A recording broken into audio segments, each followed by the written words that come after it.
ব্যবসা প্রতিষ্ঠানে যেভাবে পরিকল্পিতভাবে অগ্নিকাণ্ড ঘটানো হয়েছে, এতে কি প্রতীয়মান হয় আমাদের যে উদ্যোগ ছিল, উদ্যোগকে নচ্ছাদ করার জন্য, দাগন ভূঁইয়ার ভাবমূর্তিকে নচ্ছাদ করার জন্য, দাগন ভূঁইয়াবাসীর ভাবমূর্তিকে সুনাম সম্মানকে কলঙ্কিত করার জন্য কালকে কামাল ভাইয়ের চন্দ্রদ্বীপ ইলেকট্রনিক্সে অগ্নিকাণ্ড ঘটানো হয়েছে। উপস্থিতি, দাগন ভূঁইয়া ফায়ার সার্ভিস জমি অধিগ্রহণ হয়েছে, কার্যক্রম স্থগিত কেন?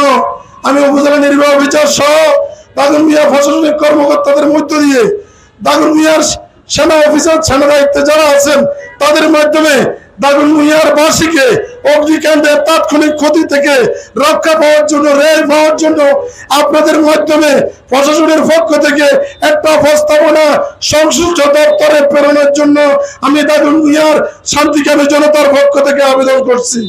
প্রিয় উপস্থিতি, আমাদেরকে এভাবে আর বসে থাকলে হবে না।